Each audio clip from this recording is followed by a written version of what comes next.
ನಮಸ್ಕಾರ. ಭಾರತೀಯ ವೈದ್ಯಕೀಯ ಸಂಘ ಉಡುಪಿ ಕರಾವಳಿ ಘಟಕ ಮತ್ತು ಯು ಚಾನೆಲ್ ಪ್ರಸ್ತುತಪಡಿಸುವಂತಹ ಆರೋಗ್ಯ ವಾಹಿನಿ ಕಾರ್ಯಕ್ರಮಕ್ಕೆ ತಮಗೆಲ್ಲರಿಗೂ ಸಹ ಆತ್ಮೀಯವಾದಂತಹ ಸ್ವಾಗತವನ್ನು ಕೋರ್ತಾ, ಪ್ರತಿ ಸಂಚಿಕೆಯಲ್ಲೂ ಸಹ ಒಂದೊಂದು ವಿಷಯದ ಬಗ್ಗೆ ಒಬ್ಬೊಬ್ಬ ವೈದ್ಯರ ಜೊತೆಗೆ ನಾವು ಒಂದಷ್ಟು ವಿಚಾರವನ್ನು ತಿಳ್ಕೊಳ್ತಾ ಹೋಗ್ತಾ ಇದ್ದೇವೆ. ಇಂದಿನ ಈ ಸಂಚಿಕೆಯಲ್ಲಿ ಕ್ಷಯರೋಗದ ಬಗ್ಗೆ ಒಂದಷ್ಟು ವಿಚಾರವನ್ನು ಅಂತ ಹೇಳಿದರೆ ನಮ್ಮಲ್ಲಿರುವಂತಹ ಒಂದಷ್ಟು ಪ್ರಶ್ನೆಗಳಾಗಿರ್ಬೋದು, ಅದೆಲ್ಲಕ್ಕೂ ಸಹ ಡಾಕ್ಟರಿಂದ ಉತ್ತರವನ್ನು ಪಡೆದುಕೊಳ್ಳುವ ಒಂದು ಪ್ರಯತ್ನವನ್ನು ಮಾಡ್ತಾ ಇದ್ದೇವೆ. ಕ್ಷಯರೋಗದ ಬಗ್ಗೆ ಸಂಪೂರ್ಣ ಮಾಹಿತಿಯನ್ನು ನೀಡಲಿಕ್ಕೆ ನಮ್ಮ ಜೊತೆಗೆ ಡಾಕ್ಟರ್ ವನಿತಾ ಗುರುದತ್ ಅವರು ಇದ್ದಾರೆ. ಇವರು ಡಾಟ್ ಸೆಂಟರ್ KMC ಮಣಿಪಾಲ ಇದರಲ್ಲಿ ಮೆಡಿಕಲ್ ಆಫೀಸರ್ ಆಗಿ ಕಾರ್ಯವನ್ನು ನಿರ್ವಹಿಸ್ತಾ ಇದ್ದಾರೆ. ಮೊದಲೇದಾಗಿ ಡಾಕ್ಟರಿಗೆ ಕಾರ್ಯಕ್ರಮಕ್ಕೆ ಸ್ವಾಗತವನ್ನು ಕೋರ್ತಾ ನಮ್ಮ ಕಾರ್ಯಕ್ರಮವನ್ನು ಪ್ರಾರಂಭ ಮಾಡುವ. ಡಾಕ್ಟ್ರೆ, ನಮ್ಮ ಈ ಆರೋಗ್ಯ ವಾಹಿನಿ ಕಾರ್ಯಕ್ರಮಕ್ಕೆ ತಮಗೆ ಆತ್ಮೀಯವಾದಂಥ ಸ್ವಾಗತವನ್ನು ಕೋರ್ತಾ ಇದ್ದೇನೆ. ಡಾಕ್ಟ್ರೆ, ಕ್ಷಯರೋಗ ಅಂತ ಹೇಳಿದ ತಕ್ಷಣ ಸ್ವಲ್ಪ ಭಯ ಬರುವಂಥದ್ದು ಸಹಜ. ಅದರಿಂದ ಇವತ್ತು ಆ ಭಯವನ್ನೆಲ್ಲ ನಿವಾರಿಸುವಂತಹ ಕಾರ್ಯವನ್ನು ನೀವು ಮಾಡಬೇಕು ಅಂತ ಹೇಳ್ತಾ, ಈ ಕ್ಷಯರೋಗ ಅಂತ ಹೇಳಿದರೆ ಏನು, ಅದು ಹೇಗೆ ಬರ್ತದೆ ಅನ್ನೋದನ್ನು ಹೇಳೋದ್ರ ಮುಖಾಂತರ ನಮ್ಮ ಕಾರ್ಯಕ್ರಮವನ್ನು ಪ್ರಾರಂಭ ಮಾಡುವ. ಹೇಳಿ.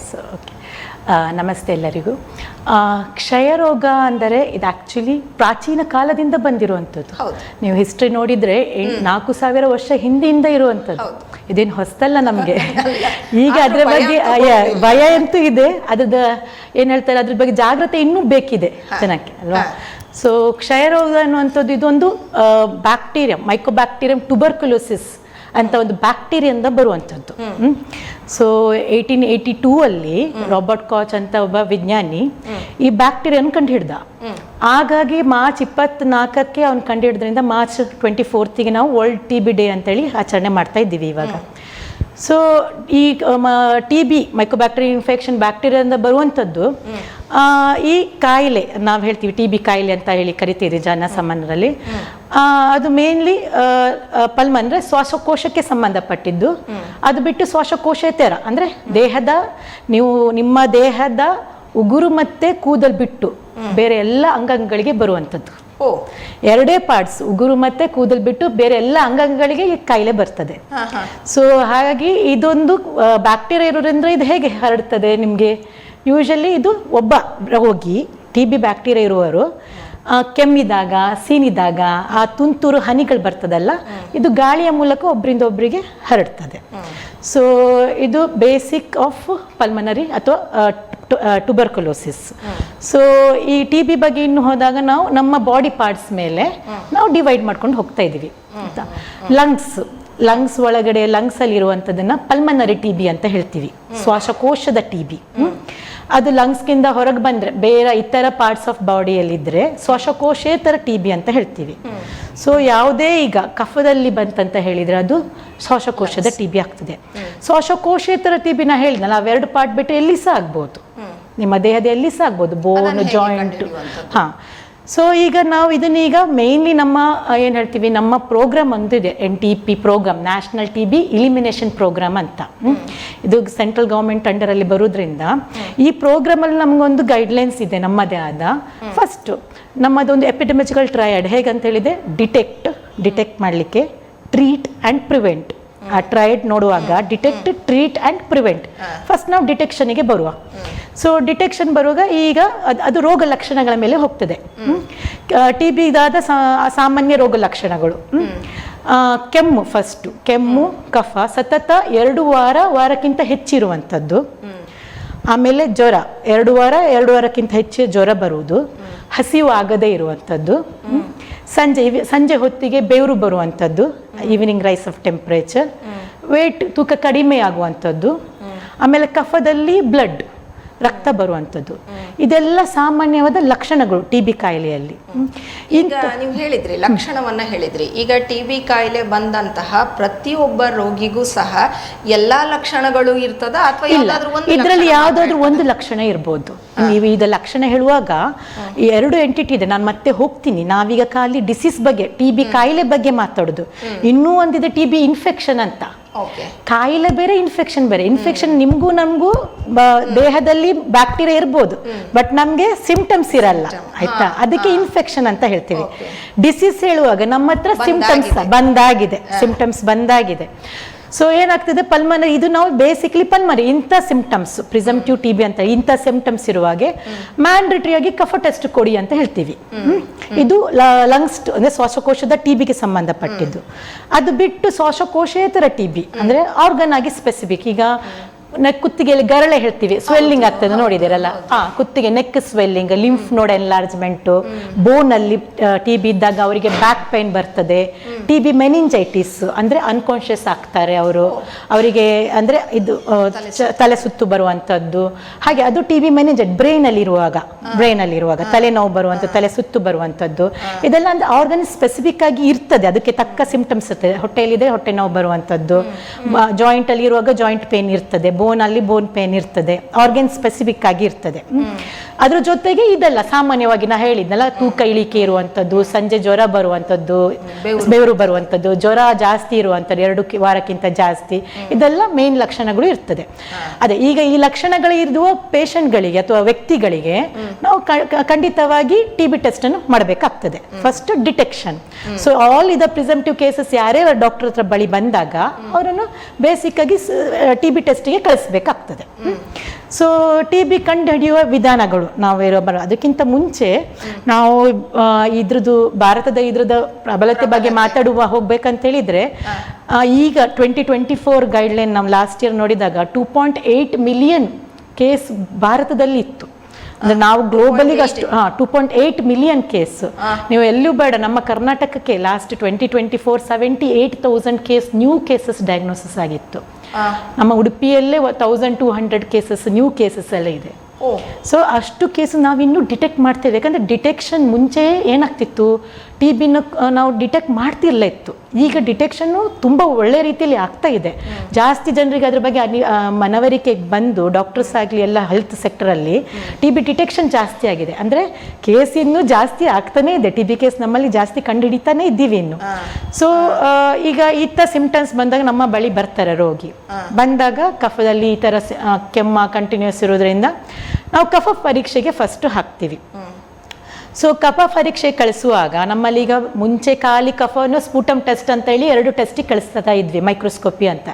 ಈಗ ಹೊಸ ಟೆಸ್ಟ್ ತುಂಬ ಬಂದಿದೆ ಟೆಕ್ನಾಲಜಿಯಿಂದ. ಸೊ ಏನಂದ್ರೆ ಮಾಲಿಕ್ಯುಲರ್ ಟೆಸ್ಟ್ ಅಂತ, ನ್ಯೂಕ್ಲಿಕ್ ಆಸಿಡ್ ಆಂಪ್ಲಿಫಿಕೇಶನ್ ಟೆಸ್ಟ್ ಅಂತ ಬಂದಿದೆ, ನ್ಯಾಟ್ ಟೆಸ್ಟ್ ಅಂತ. ಇದರಲ್ಲಿ ಏನಾಗ್ತದೆ ಅಂತ ಹೇಳಿದ್ರೆ, ನೀವು ಬ್ಯಾಸಿಲ್ ಅಂದ್ರೆ ಬ್ಯಾಕ್ಟೀರಿಯಾನು ಕಂಡುಹಿಡಿತಿದ್ದೀರಾ, ಪ್ಲಸ್ ನಾವು ಕೊಡುವ ಮದ್ದು ಇವರ ಬಾಡಿಗೆ ಸೂಕ್ತ ಇದೆಯಾ ಇಲ್ಲ ಹೇಳಿ ನೋಡುವ ಟೆಸ್ಟ್ ಸಹ ಇದೆ. ನಾವೀಗ ಕೊಡ್ತೀವಿ ಮಾತ್ರ ನಿಮ್ಗೆ ಅಲ್ವಾ, ಆ ಮಾತ್ರ ನಿಮ್ಮ ದೇಹಕ್ಕೆ ತಾಕ್ತದೆ ಇಲ್ಲ ಹೇಳಿ ನಿಮ್ಗೆ ಗೊತ್ತಿರುವುದಿಲ್ಲ. ಬಟ್ ಇದೊಂದು ಟೆಸ್ಟ್ ಅಲ್ಲಿ ನಾವು ಆ ಮಾತ್ರ ಈ ಪೇಷಂಟ್ಗೆ ತಾಕ್ತದ ಇಲ್ವಾ ಅಂತ ರೆಸಿಸ್ಟೆಂಟ್ ಪ್ಯಾಂಟರ್ ನೋಡುವಂತ ಟೆಸ್ಟ್ ಸಹ ಇದೆ. ಹಾಗಾಗಿ ಅದು ಸುಲಭ ಬದಲಾಯಿಸಬಹುದು, ನೋಡ್ಕೊಂಡು ಇದು ಮಾಡ್ಬೋದು. ಸೊ ಹಾಗಾಗಿ ಇದು ಇನ್ನು ನಮ್ಮ ಇದರಿಂದ ಫೆಸಿಲಿಟಿ ಇನ್ನು ಜಾಸ್ತಿ ಇದೆ ನಮ್ಗೆ ಡಯಾಗ್ನೋಸಿಸ್ ಮಾಡ್ಲಿಕ್ಕೆ. ಸೊ ಎಲ್ಲ ಪೇಷಂಟ್ ಯಾವುದೇ ವ್ಯಕ್ತಿಗಳು ಈ ತರ ಸಿಂಪ್ಟಮ್ಸ್ ಇಂದ ಬಂದಾಗ ಸೊ ನಾವು ಈ ಕಫ ಮಾದರಿ ಟೆಸ್ಟ್ ಅನ್ನು ಮಾಡಿಸ್ಬೇಕಾಗ್ತದೆ. ಒಂದು ಹೇಳಿಗೆ ಸ್ಪುಟಮ್ ಟೆಸ್ಟ್, ಅದರಲ್ಲಿ ಮೈಕ್ರೋಸ್ಕೋಪಿ ಇರ್ಬೋದು, ಮಾಲಿಕ್ಯುಲರ್ ಟೆಸ್ಟ್ ಇರ್ಬೋದು. ಇಲ್ಲದಿದ್ರೆ ಏನು ಸಿಂಪ್ಟಮ್ಸ್ ಇಲ್ಲ ಹೇಳಿದ್ರೆ ನೆಕ್ಸ್ಟ್ ಎಕ್ಸ್ರೇಗೂ ಸಹ ಕಳಿಸ್ಬೋದು. ಇನ್ನು ಆರ್ಗನ್ ಸ್ಪೆಸಿಫಿಕ್ ಅಂದ್ರೆ ಶ್ವಾಸಕೋಶೇತರ ಟಿ ಬಿಗೆಲ್ಲ ಬಂತಂತ ಹೇಳಿದ್ರೆ, ಜಾಯಿಂಟ್ ಹೇಳಿದ್ರೆ ನೀವು ಸಿಟಿ ಸ್ಕ್ಯಾನ್ ಮಾಡ್ಬೋದು. ಬ್ರೈನ್ ಅಲ್ಲಿ ಇತ್ತಂತೇಳಿ CSF ಅನಾಲಿಸಿಸ್ ಕಳಿಸ್ಬೋದು. ಬೆನ್ನಿಂದ ನೀರು ತೆಗಿತಾರಂತ ಹೇಳ್ತಾರಲ್ಲ ಅದು. ಆಮೇಲೆ ಲಿಂಫ್ ನೋಡ್ ಅಂತ ಹೇಳ್ತೀವಿ, ಆ ಗರಳೆ ಆದಿರುವ ಅದ್ರದ್ದು ಕೀವು ತೆಗೆದು ಅದ್ದು ಟೆಸ್ಟಿಗೆ ಕಳಿಸ್ಬೋದು. ಟಿಶ್ಯೂ ಅಂದ್ರೆ ಬೋನಿದ್ದು ಜಾಯಿಂಟ್ ಟಿಶ್ಯೂ ಸಹ ಕಳಿಸ್ಬೋದು. ಸೊ ನೀವು ಯಾವುದೇ ಪಾರ್ಟ್ ಅನ್ನು ಕಳಿಸಿದ್ರು ಟೆಸ್ಟ್ ಅಲ್ಲಿ ಅದರಲ್ಲಿ ನಿಮ್ಗೆ ಟಿ ಬಿಯನ್ನು ಕಂಡುಹಿಡಿಯಲಿಕ್ಕೆ ಆಗ್ತದೆ. ಯಾಕಂತ ಹೇಳಿದ್ರೆ ಈಗ ಇದು ಟೆಸ್ಟ್ ಹೇಗಿದೆ ಹೇಳಿದೆ, ಅದು ಟಿ ಬಿಯ ಜೀನನ್ನೇ ಹುಡುಕ್ತದೆ. ಟಿ ಬಿದು ಜೀನ್ ಇದೆಯಲ್ಲ, ಆ ಟೆಸ್ಟ್ ಅಲ್ಲಿ ಆ ಜೀನು ಸಿಕ್ಕಿದ ಟಿ ಬಿದು ಅಂಶ ಇದ್ರೆ ಆ ಜೀನನ್ನೇ ಹುಡುಕ್ತಾ ಉಂಟು. ಸೊ ಅಂತ ಜೆನೆಟಿಕ್ ಟೆಸ್ಟ್ ಇರೋದ್ರಿಂದ ಈಸಿಯಾಗಿ ಕಂಡುಹಿಡಿಯಬಹುದು. ಇನ್ನು ಹೇಳುವಾಗ ಡಾಟಾ ನಾನೀಗ 2.8 ಮಿಲಿಯನ್ ಅಂತ ನಿಮಗೆ ಹೇಳಿದೆ ಭಾರತದಲ್ಲಿ. ಸೊ ಒಬ್ಬ ವ್ಯಕ್ತಿ, ಸಾಮಾನ್ಯ ವ್ಯಕ್ತಿ, ಅವನಿಗೆ ರೋಗ ಬಂತಂತ ಹೇಳಿದ್ರೆ ಚಿಕಿತ್ಸೆ ಪಡೆಯಲಿದ್ರೆ ಏನು ಪ್ರಾಬ್ಲಮ್ ಆಗ್ಬೋದು. ಅವನು ಈಗ ನೀವು ಅಥವಾ ನಾವು, ನಮ್ಮಲ್ಲಿ ಈಗ ಟಿ ಬಿ ಇದೆ ಅಂತ ಎಣಿಸು, ನಾವೀಗ ಚಿಕಿತ್ಸೆ ಟ್ರೀಟ್ಮೆಂಟ್ ಏನು ತಗೊಳ್ಳಲ್ಲ. ನಾವು ನಮ್ಮ ಸುತ್ತಮುತ್ತ ಇರುವ 10 ಇಂದ 15 ಜನಕ್ಕೆ ಈ ಕಾಯಿಲೆಯನ್ನು ಕೊಡ್ತೀವಿ. S, gift.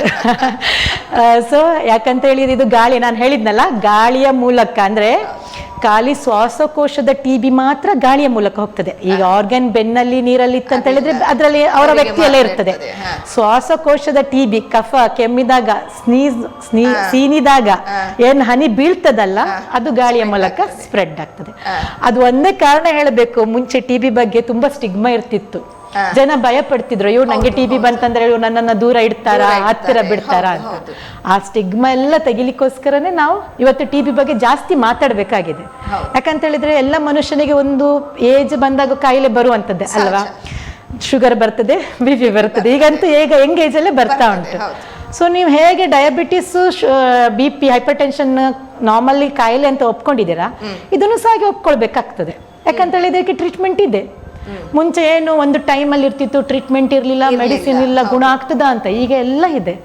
ಸೊ ಇದ್ರ ಬಗ್ಗೆ ಅನಿವಾರ್ಯ. ಈಗ ಒಬ್ಬ ವ್ಯಕ್ತಿಗೆ ಕ್ಷಯ ರೋಗ ಬಂತು ಅಂತ ಆದ್ರೆ ಅದಕ್ಕೆ ಸೂಕ್ತವಾದ ಚಿಕಿತ್ಸೆಯನ್ನ ಕೊಟ್ರೆ ಅವನು ಆ ರೋಗದಿಂದ ಮುಕ್ತಿ ಪಡಿಬಹುದು. ಡೆಫಿನೆಟ್ಲಿ ಅವನು ನಾರ್ಮಲ್ ಆಗಿ ನಮ್ಮ ಜೀವನ ಸರಿಸಬಹುದು. ಡೆಫಿನೆಟ್ಲಿ. ಹಾಗೆ ಈಗ ನೀವು ಹೇಳಿದ್ರಿ ಈ 2 ತರದ್ದು ಉಂಟು ಅಂತ ಹೇಳ್ಕೊಂಡು, ಈಗ ಒಬ್ಬ ವ್ಯಕ್ತಿಗೆ ಬಂತು ಅಂತ ಹೇಳಿ, ಈಗ ಕೆಮ್ಮು ಬಂತು ಅಂದ ತಕ್ಷಣ ಹೇಳಿದ್ರಿ ನೀವು, ಕೆಮ್ಮು ಬರ್ತದೆ ಅಥವಾ ಜ್ವರ ಇರ್ಬೋದು, ಸಂಜೆ ಹೊತ್ತಿಗೆ ಬೆವರುವಂಥದ್ದು ಇರ್ಬೋದು ಅಂತ ಹೇಳ್ಕೊಂಡು, ಇದರಲ್ಲಿ ಸಹ ಈಗ ನಾವೇನ್ ಅನ್ಕೊಳ್ತೇವೆ, ಈಗ ಸಂಜೆ ಹೊತ್ತಿಗೆ ಇಲ್ಲ ನಾನು ಕೆಲಸ ಮಾಡಿದ್ದೇನೆ ಅದರಿಂದ ನಾನು ಬೆವರ್ತಾ ಇದ್ದೇನೆ ಅಂತ ಹೇಳ್ಬೋದು.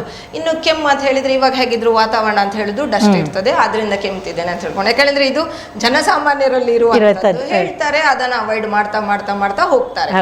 ಈಗ ಉಂಟು ಅಂತ ಹೇಳ್ಕೊಂಡು ಅವರು ನಿಮ್ಮಲ್ಲಿಗೆ ಬಂದಾಗ ಈ ಎಲ್ಲ ಒಂದು ಪರೀಕ್ಷೆಯಿಂದವೇ ಅವ್ರ ಹತ್ರ ಕ್ಷಯರೋಗ ಉಂಟು ಅಂತ ಹೇಳಿ ನೀವು ಟೆಸ್ಟ್ಗಳನ್ನ ಮಾಡ್ತೀವಿ. ಅಂದ್ರೆ ಇಂಥ ಸಿಂಪ್ಟಮ್ಸ್ ಬಂದಾಗ TB ಆಗ್ಬೇಕಂತಿಲ್ಲ. ಈಗ ನಾರ್ಮಲ್ ವೈರಲ್ ಫೀವರ್ ಅಲ್ಲೂ ಬಂದಿರ್ಬೋದು ಅಥವಾ ನಿಮೋನಿಯೂ ಆಗಿರ್ಬೋದು. ಬಟ್ ಭಾರತದಲ್ಲಿ ಇದು ಅತಿ ಕಾಮನ್, ಅಂದ್ರೆ ಅತಿ ಕಾಮನ್ ಆಗಿರೋ ಒಂದು ಕಾಯಿಲೆ TB ಆಗಿರೋದ್ರಿಂದ ಯಾರೇ ಡಾಕ್ಟರ್ ಆಗಲಿ ಅದನ್ನೊಂದು ಟೆಸ್ಟಿಗೆ ಕಳಿಸ್ಬೇಕಾಗ್ತದೆ. ಅದನ್ನು ತಲೆಯಲ್ಲಿ ಇಟ್ಕೊಂಡು ಭಾರತದಲ್ಲಿ ಜಾಸ್ತಿ ಮೋಸ್ಟ್ ಕಾಮನ್ ಡಿಸೀಸ್ ಒಂದು ಟ್ಯುಬರ್ಕ್ಯುಲೋಸಿಸ್, ಈ ನ್ಯುಮೋನಿಯಾ ಬೇರೆ ಕಾಯಿಲೆಕ್ಕಿಂತ ಟ್ಯುಬರ್ಕ್ಯುಲೋಸಿಸ್ ಅಂತ ಇರುವುದರಿಂದ ಹೇಗೆ ಎಲ್ಲ ಟೆಸ್ಟಿಗೆ ನಾವು ಕಳಿಸ್ತೀವಲ್ಲ, ಕೆಮ್ಮು 2 ವಾರಕ್ಕಿಂತ ಜಾಸ್ತಿ ಕಳಿಸ್ಲೇಬೇಕಾಗಿರುವಂಥದ್ದು ಮ್ಯಾಂಡೇಟರಿ ಕಳಿಸ್ತೀವಿ. ಯಾರೇ ಆದ್ರೂ ಕಳಿಸ್ತಾರೆ ಸಂದರ್ಭದಲ್ಲಿ ಆ ವ್ಯಕ್ತಿಗೆ ಉಂಟು ಅಂತ ಹೇಳ್ತಾರೆ, ಗೊತ್ತಾಗ್ತದೆ, ಸ್ಪಷ್ಟ ಆಗ್ತದೆ. ಹಾಗೆ ನೀವು ಮಾತಾಡುವಾಗ ಹೇಳಿದ್ರಿ NTEP ಕಾರ್ಯಕ್ರಮ ಅಂತ ಹೇಳಿ, ಅದರಲ್ಲಿ ಒಂದಷ್ಟು ವಿಚಾರವನ್ನ ಇವಾಗಲೇ ಹೇಳಿದ್ರಿ ನೀವು. ಅದಲ್ಲದೆ ಇನ್ನೇನು ಕಾರ್ಯಕ್ರಮವನ್ನ ಅದು ಮಾಡ್ತದೆ ಅಂತ? ಸೊ NTEP ನಮ್ಮ ಈ ಪ್ರೋಗ್ರಾಮ್ ಅಲ್ಲಿ ಫಸ್ಟ್ ನಾನು ಹೇಳಿದೆ ಡಿಟೆಕ್ಷನ್ ಆಯ್ತು. ಇವಾಗ ಡಿಟೆಕ್ಷನ್ ಆದ್ಮೇಲೆ ನೆಕ್ಸ್ಟ್ ನಾವೀಗ ನೋಡಿದ್ವಿ, ಈಗ ನಾವು ಈಗ ನೋಡ್ತಾ ಇರೋದು ಖಾಲಿ ಅಡಲ್ಟ್ ಅಂದ್ರೆ ದೊಡ್ಡವ್ರ ಹತ್ರ ಮಾತಾಡ. ಪಿಡಿಯಾಟ್ರಿಕ್ ಅಂದ್ರೆ TB ಯಾವ ಏಜ್ ಗ್ರೂಪಿಗೂ ಬರ್ಬೋದು, ಗೊತ್ತು ಯಾವ ಏಜ್, ಇದಕ್ಕೆ ಏಜ್ ಅಂತ ಏನು ಲಿಮಿಟ್ ಇಲ್ಲ. ಯಾವ ಸ್ಟೇಟಸ್ ನೋಡಿ ಬರಲ್ಲ, ಯಾವ ಸ್ಟೇಟಸ್ಸಿಗೂ ಬರ್ಬೋದು. ಸೋಶೋ ಎಕನಾಮಿಕ್ ಸ್ಟೇಟಸ್ ನೀವು ಲೋ ಕ್ಲಾಸ್ ಇರಲಿ ಹೈ ಕ್ಲಾಸ್ ಇರಲಿ ಬರ್ಬೋದು. ಆಯ್ತು. ಸೊ ಈ ಡಿಟೆಕ್ಷನ್ ನಾವು ಅದೇ ಎಲ್ಲ ಏಜ್ ಗ್ರೂಪ್ ಇದ್ದು ಮತ್ತೆ ಈ ಸೋಶೋ ಎಕನಾಮಿಕ್ ನೋಡಿದ ಮೇಲೆ ನೆಕ್ಸ್ಟ್ ಇರುವಂಥದ್ದು ಡಿಟೆಕ್ಷನ್ ಆದಮೇಲೆ ಟ್ರೀಟ್ಮೆಂಟ್ ಮಾಡಲಿಕ್ಕೆ ಇರುವಂಥದ್ದು. ಸೊ ಅಂಡರ್ ಪ್ರೋಗ್ರಾಮ್ ನಾನು ಏನು ಹೇಳ್ತೀನಿ, ಈ ಪ್ರೋಗ್ರಾಮಲ್ಲಿ NTP ಪ್ರೋಗ್ರಾಮ್ ಅಂತ ಹೇಳಿದ್ರೆ ಇಷ್ಟು ನ್ಯಾಷನಲ್ TB ಎಲಿಮಿನೇಷನ್ ಇದು ಗೌರ್ಮೆಂಟ್ ಇದು. ಈ ಪ್ರೋಗ್ರಾಮ್ ಮಂಡಳಿ ಈಗ ನಾನೀಗ ಕೆಲಸ ಮಾಡ್ತಿರುವಂಥದ್ದು KMC ಮಣಿಪಾಲಲ್ಲಿ ಈ ಪ್ರೋಗ್ರಾಮ್ ನಾವಲ್ಲಿ ನಡೆಸ್ತಾ ಇದ್ದೀವಿ. ಹಾಗೆ ಉಡುಪಿ ಡಿಸ್ಟಿಕ್ಕಲ್ಲಿ ನಡೆಸ್ತಾ ಇದ್ದೀವಿ, ಬೇರೆ ಬೇರೆ ಡಿಸ್ಟಿಕ್ಕಲ್ಲಿ ಇದೆ. ಸೊ ಈ ಪ್ರೋಗ್ರಾಮ್ ಮಂಡಳಿ ಏನೇ ಟೆಸ್ಟ್ ಮಾಡ್ತೀವಲ್ಲ ಅದೆಲ್ಲ ಫ್ರೀ ಆಫ್ ಕಾಸ್ಟಲ್ಲಿ ಮಾಡ್ತೀವಿ. ಏನೇ ಟ್ರೀಟ್ಮೆಂಟ್ ಕೊಡ್ತೀವಿ ಅದೆಲ್ಲ ಫ್ರೀ ಆಗಿ ಕೊಡ್ತೀವಿ. ಸೊ ಮುಂಚೆ ಏನಿತ್ತು ಪ್ರೈವೇಟಲ್ಲಿ ಸಹ ಡಿಟೆಕ್ಷನ್ ಆಗ್ತಿತ್ತು, ಗೊತ್ತಾಗ್ತಿಲ್ಲ ಇತ್ತು ನಮಗೆ. ಸೊ ನರೇಂದ್ರ ಮೋದಿ ಲಾಸ್ಟ್ ಇದರಲ್ಲಿ ಒಂದು TB ನೋಟಿಫಿಕೇಶನ್ ಮ್ಯಾಂಡೇಟ್ರಿ ಮಾಡಿಬಿಟ್ರು. ಮಾಡಿದಾಗ ಅವರಿಗೆಲ್ಲ ಒಂದು ಇನ್ಸೆಂಟಿವ್ಸ್ ಕೊಟ್ಟರು. ಯಾರೆಲ್ಲ ಪ್ರೈವೇಟ್ ಸೆಕ್ಟರಲ್ಲಿ ಪ್ರೈವೇಟ್ ಡಾಕ್ಟರ್ಸ್ ಟ್ರೀಟಿಂಗ್ ಡಾಕ್ಟರ್ಸ್ ಇದ್ದಾರಲ್ಲ, ಈ ಕಾಯಿಲೆಯನ್ನು ಡಯಾಗ್ನೋಸಿಸ್ ಮಾಡ್ತಾರೆ, ಅದನ್ನು ಗೌರ್ಮೆಂಟಿಗೆ ನೋಟಿಫೈ ಮಾಡಬೇಕು ಅಂತ. ಸೊ ನೋಟಿಫೈ ಮಾಡಿದಾಗ ಅವರಿಗೊಂದು 500 ರೂಪೀಸ್ ಇನ್ಸೆಂಟಿವ್ಸ್ ಅಂತ ಕೊಡ್ಲಿಕ್ಕೆ ಸ್ಟಾರ್ಟ್ ಮಾಡಿದ್ದೀವಿ ಇವಾಗ.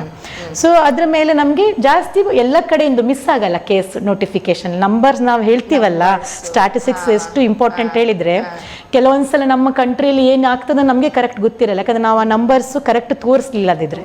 ಸೊ ಈಗ ನಮ್ಮ ಆ ಪ್ರೋಗ್ರಾಮ್ ಅಂಡರಲ್ಲಿ ಕರೆಕ್ಟ್ ನಂಬರ್ಸು ಅಲ್ಲಿಗೆ ರೀಚ್ ಆಗ್ತಾ ಉಂಟು, ಅಂದರೆ ಎಷ್ಟು ಕೇಸ್ ನಾವು ಡಯಾಗ್ನೋಸಿಸ್ ಮಾಡ್ತಾ ಇದ್ದೀವಿ ಅಂತ.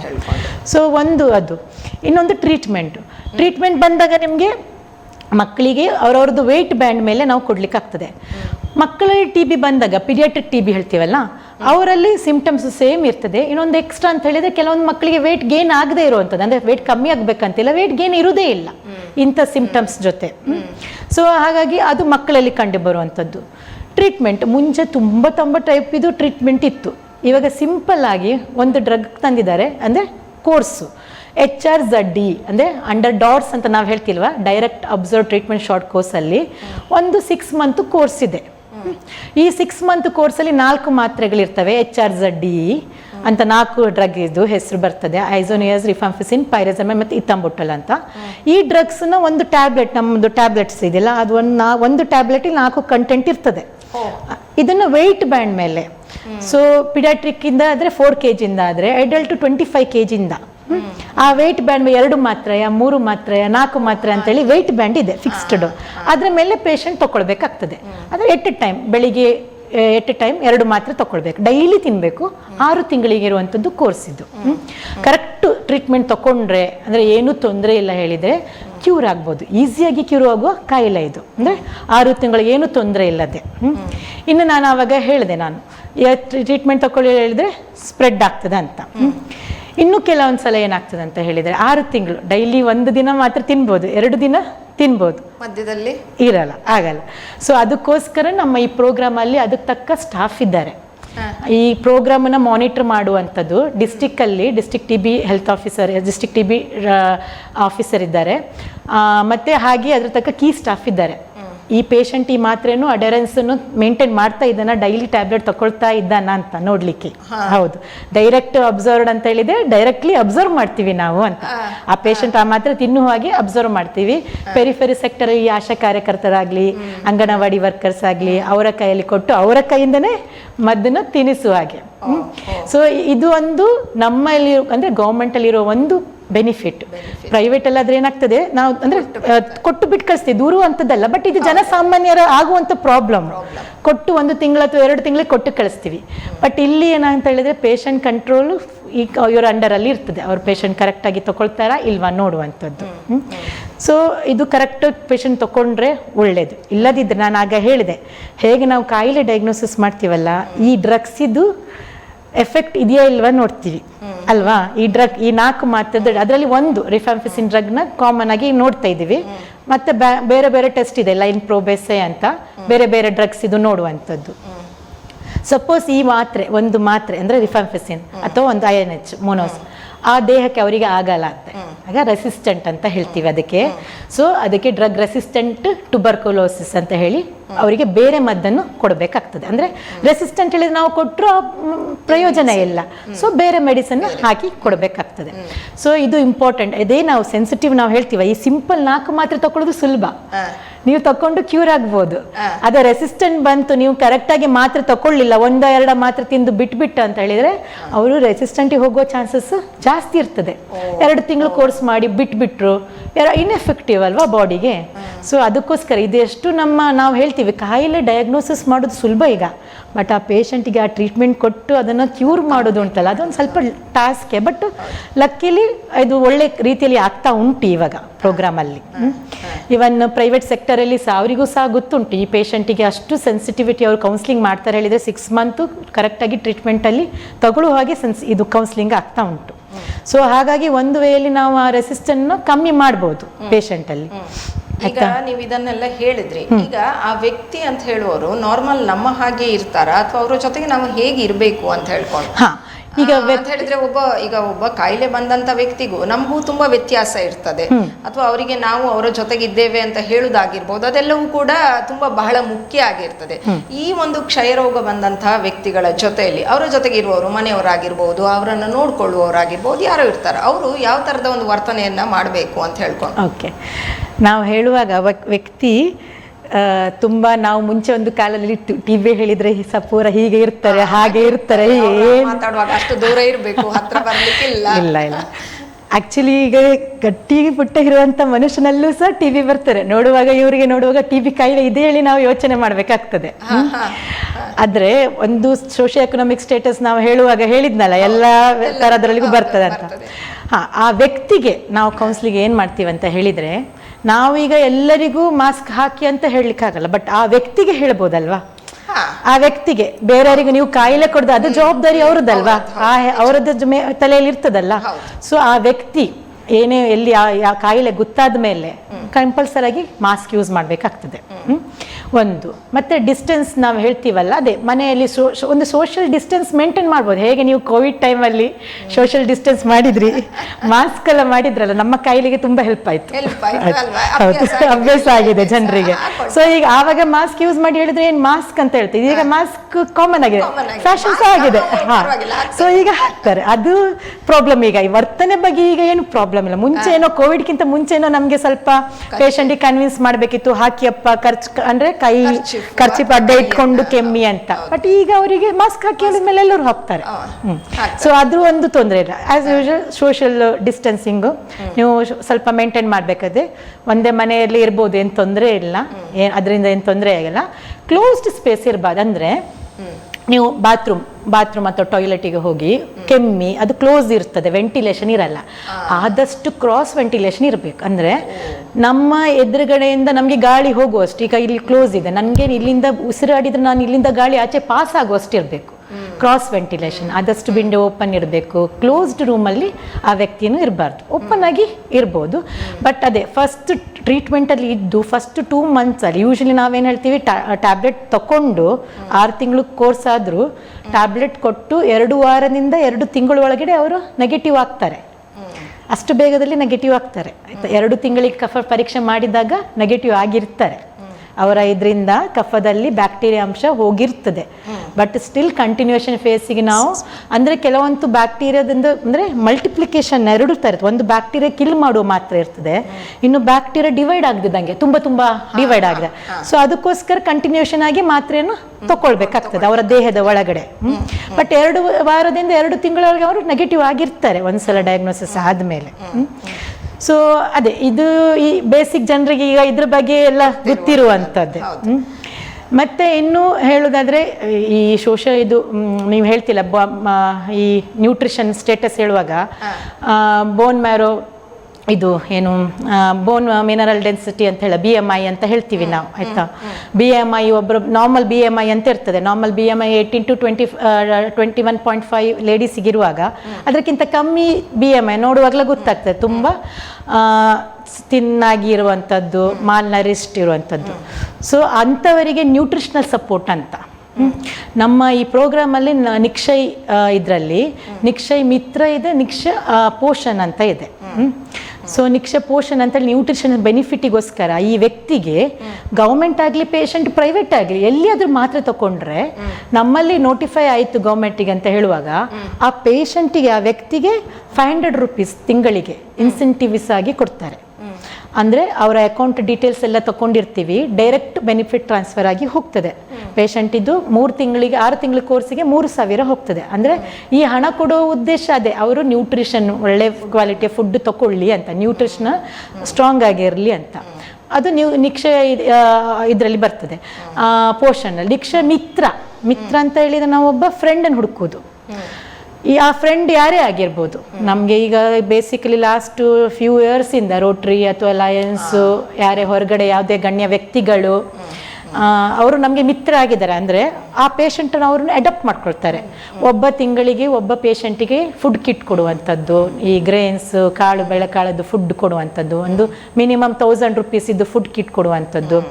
ಇದನ್ನೆಲ್ಲ ನಾವು ಅವರಿಗೆ ಮನವರಿಕೆ ಮಾಡ್ತಾ ಇದ್ದೀವಿ. ಈಗ ರೀಸೆಂಟ್ಲಿ ನಾವು ಪಂಚಾಯಿತಿಗೆ ಹಿಡಿದೀವಿ. ಅಂದರೆ ಗ್ರಾಮ ಪಂಚಾಯತ್ನವರಿಗೆ, ಆಯಾಯ ಗ್ರಾಮ ಪಂಚಾಯತಿ ಸಂಬಂಧಪಟ್ಟ ಪೇಷಂಟ್ ಇರ್ತಾರಲ್ಲ ಅವರಿಗೆ ಗ್ರಾಮ ಪಂಚಾಯತಿಯಿಂದ ವ್ಯಾಪ್ತಿಯಿಂದ ಅವರಿಗೆ ಒಂದು ಫುಡ್ ಕಿಟ್ ವಿತರಣೆ ಅದು ಸಹ ಆಗ್ತಾ ಉಂಟು. ಸೊ ಬೇಸಿಕ್ಲಿ ನಾವು ಖಾಲಿ ನೀವು ಡಯಾಗ್ನೋಸಿಸ್ಸು ಇದ್ರ ಬಗ್ಗೆ ಥಿಂಕ್ ಮಾಡೋದು. ಬಟ್ ನೀವು ಪ್ರೋಗ್ರಾಮಿಗೆ ಬಂದಾಗ NTAP ಪ್ರೋಗ್ರಾಮಿಗೆ ಬಂದ ಅದರಲ್ಲಿ ಅಂದರೆ ನೋಡುವಂತಂದರೆ ತಿಳ್ಕೊಳ್ಳಿಕ್ಕೆ ತುಂಬ ಇದೆ. ಆ ವ್ಯಕ್ತಿಗೆ ಬೆನಿಫಿಟ್ ಆಗುವಂಥ ತುಂಬ ಸ್ಕೀಮ್ಗಳಿವೆ, ವಿಚಾರಗಳಿವೆ. ಸೊ ಇಲ್ಲಿಗೆ ನಾವು ಈಗ ಆಲ್ಮೋಸ್ಟ್ ಟ್ರೀಟ್ಮೆಂಟಿಗೆ ಬಂದು ಟ್ರೀಟ್ಮೆಂಟ್ ಕೊಟ್ವಿ, ಕ್ಯೂರ್ ಸಹ ಮಾಡಿದ್ವಿ. ಅದೇ ಜನರಿಗೆ ಹೇಳ್ತಾರೆ ಒಂದ್ಸಲ ಕ್ಯೂರ್ ಆದ್ಮೇಲೆ ಅದೇ ಹೇಳ್ತೀವಿ, ಅದಕ್ಕೋಸ್ಕರ ಬರುವ ಚಾನ್ಸಸ್ ಇರ್ತದೆ. ಯಾಕೆ ಗೊತ್ತಾ, ಇದೆಲ್ಲ ಬೇಸಿಕ್ಲಿ ಆಗ್ತಾ ಇರೋದು ನಮ್ಮ ಇಮ್ಯುನಿಟಿ ಮೇಲೆ, ನಿಮ್ಮ ಮತ್ತೆ ನಮ್ಮ ಇಮ್ಯುನಿಟಿ ಮೇಲೆ. ನಾನು ಆಗ ಒಂದು ಹೇಳಿದೆ ಇನ್ಫೆಕ್ಷನ್ ಅಂತ. ಸೊ ಅದು ಮತ್ತೆ ಅದ್ರ ಬಗ್ಗೆ ಹೇಳ್ತೀನಿ. ಆ ಇನ್ಫೆಕ್ಷನ್ ನಿಮಗೆ ಅಥವಾ ನಮಗೆ ಇಮ್ಯುನಿಟಿ ಕಮ್ಮಿ ಆದಾಗ ಹೊರಗೆ ಬಂದ್ಬಿಡ್ತದೆ ಇಮ್ಯುನಿಟಿ ಅಲ್ವಾ. ನಮ್ಮ ಇಮ್ಯುನಿಟಿ ನಮ್ಮ ಕೈಲಿರುವಂಥದ್ದು, ಹೇಗೆ ಸ್ಟ್ರಾಂಗ್ ಇಟ್ಕೊಳ್ಬೇಕಂತ. ಸೊ ಇದೇ ಪೇಷಂಟು ನಾರ್ಮಲಿ ಕ್ಯೂರ್ ಆಗಿ ಹೋಗಿರ್ತಾನೆ, ಒಂದೆರಡು ತಿಂಗಳು ಮೋಸ್ಟ್ಲಿ ನಾವೀಗ ನೋಡ್ತಾ ಇದ್ದೀವಲ್ಲ TB ಜಾಸ್ತಿ ಈಗ ಎಲ್ಲ ಇದರಲ್ಲಿ ಬರ್ತದೆ, ಜಾಸ್ತಿ ಕೀ ಪಾಪ್ಯುಲೇಷನ್ ಅಂತ ಹೇಳ್ತೇವೆ, ಅಂದರೆ ಜಾಸ್ತಿ ಆಗಿರೇ ಬರುತ್ತೆ.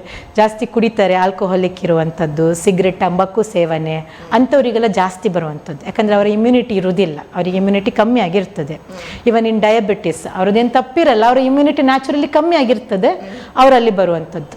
ಸೊ ಇಂಥವರೆಲ್ಲ ಏನು ಮಾಡ್ತಾರೆ, 2 ತಿಂಗಳು ಟ್ರೀಟ್ಮೆಂಟ್ ತಗೊಳ್ತಾರೆ, 2 ತಿಂಗಳು ಬಿಟ್ಟು ಕುಡಿಯೋದು ಬಿಟ್ಟಿರ್ತಾರೆ, 2 ತಿಂಗಳು ಒಂದೇ ಸಲ ಹೋಗಿ ಕುಡಿಲಿಕ್ಕೆ ಸ್ಟಾರ್ಟ್ ಮಾಡ್ತಾರೆ. ಆಹಾರ ಸೇವನೆ ಕಮ್ಮಿ ಇರ್ತದೆ, ಈ ಇಮ್ಯುನಿಟಿ ಕಮ್ಮಿ ಆಗ್ತದೆ. ಕಮ್ಮಿ ಆದರೆ ಇದು ರಿಯಾಕ್ಟಿವ್ ಆಗಿ ಬರುವ ಚಾನ್ಸಸ್ಸು ಸಹ ಇರ್ತದೆ.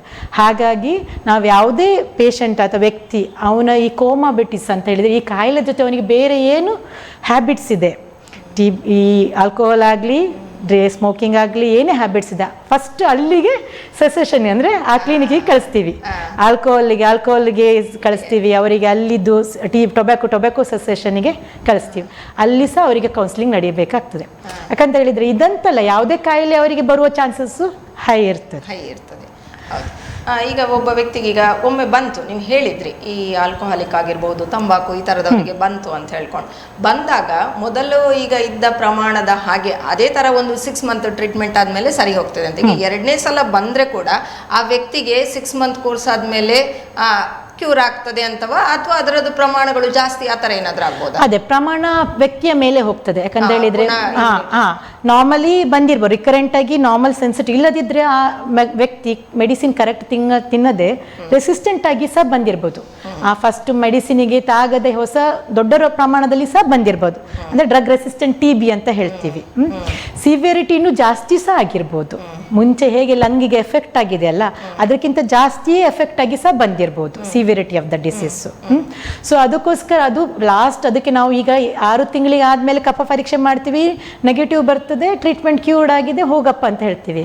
ಬಟ್ ಪ್ರೋಗ್ರಾಮ್ ಹೇಳ್ತದೆ ನೀವು 2 ವರ್ಷ ತನಕ ಪೇಷಂಟ್ ಫಾಲೋ ಅಪ್ ಅಲ್ಲಿ ಇಟ್ಕೊಳ್ಳಿ, ಪುನಃ ಒಂದು 6 ಮಂತ್ ಬಿಟ್ಟು ಪುನಃ ಟೆಸ್ಟ್ ಮಾಡಿಸಿ ನೋಡಿ, ಪುನಃ 6 ಮಂತ್ ಬಿಟ್ಟು ಟೆಸ್ಟ್ ಮಾಡಿಸಿ ನೋಡಿ ಅಂತ. ಅಂದ್ರೆ 2 ವರ್ಷ ತನಕ ಟಚ್ ಅಲ್ಲಿ ಇಟ್ಕೊಂಡಿರಿ ಅಂತ. ಅವ್ರು ಎಲ್ಲೇ ಇರಲಿ, ಪ್ರೈವೇಟ್ ಆಗಲಿ ಎಲ್ಲಿ ಬಂದು ಟೆಸ್ಟ್ ಮಾಡ್ಕೊಂಡು ಹೋಗುದು ಒಳ್ಳೇದು, ಉತ್ತಮ, ಅವರಿಗೆ ಉತ್ತಮ. ಹೌದು, ಅವರಿಗೆ ಈಗ ಅದು ಇಲ್ಲ ಅಂತ ಹೇಳಿದು ಒಂದು ಸಲ ಮನದಟ್ಟಾದ್ರೆ ಸಹಜವಾಗಿ ಜೀವನ ಮಾಡ್ಲಿಕ್ಕೆ ಸ್ಟಾರ್ಟ್ ಮಾಡ್ತಾರೆ, ಸುಲಭ ಆಗ್ತದೆ ಅಂತ ಹೇಳ್ಕೊಂಡು. ಭಾರತೀಯ ವೈದ್ಯಕೀಯ ಸಂಘ ಕರಾವಳಿ ಉಡುಪಿ ಘಟಕ ಮತ್ತು ಯು ಚಾನೆಲ್ ಪ್ರಸ್ತುತಪಡಿಸುವಂತಹ ಆರೋಗ್ಯ ವಾಹಿನಿ ಕಾರ್ಯಕ್ರಮದಲ್ಲಿ ಒಂದು ಸಣ್ಣ ವಿರಾಮವನ್ನ ತೆಗೆದುಕೊಳ್ಳೋಣ.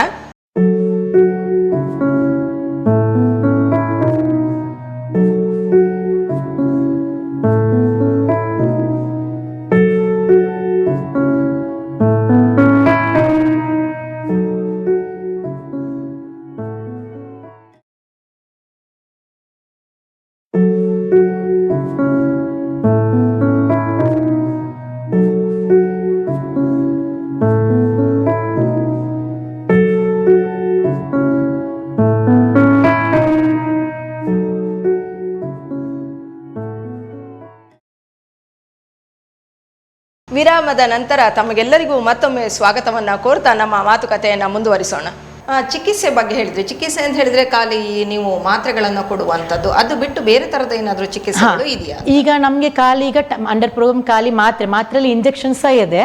ಈ ರೆಸಿಸ್ಟೆಂಟ್ ಪಾರ್ಟನಲ್ಲಿ ಇಂಜೆಕ್ಷನ್ಸ್ ಸಹ ಬರ್ತದೆ. ಸೊ ಈಗ ನಮ್ಮಲ್ಲಿ ಏನಾಗ್ತದೆ ಅಂತ ಹೇಳಿದ್ರೆ, ನಾವು ಈಗ ಒಂದು ಕುಟುಂಬದಲ್ಲಿ ಒಂದು ಫ್ಯಾಮಿಲಿಯಲ್ಲಿ ಒಂದೊಬ್ಬರು TB ಪೇಷಂಟ್ ಅಂತ ಬಂದಿದ್ದಾರೆ. ಸೊ ನಾವೇನು ಮಾಡ್ತೀವಿ, ನಮ್ಮ ಪಬ್ಲಿಕ್ ಆ್ಯಕ್ಷನ್ಸ್ ಏನು, ಒಬ್ಬ ಬಂದಾಗ ಆ ಮನೆಯ ಕುಟುಂಬದಲ್ಲೆಲ್ಲರನ್ನು ಟೆಸ್ಟ್ ಮಾಡೋದು ಫಸ್ಟು, ಸ್ಕ್ರೀನ್ ಮಾಡಬೇಕಾಗ್ತದೆ ಮನೆಯವರಿಗೆ ಇದ್ರ ಬಗ್ಗೆ ಮನೆಯವರಿಕೆ ಮಾಡಿ ಅವರ ಕಫವನ್ನು ನಾವು ಟೆಸ್ಟಿಗೆ ಕಳಿಸ್ತೀವಿ.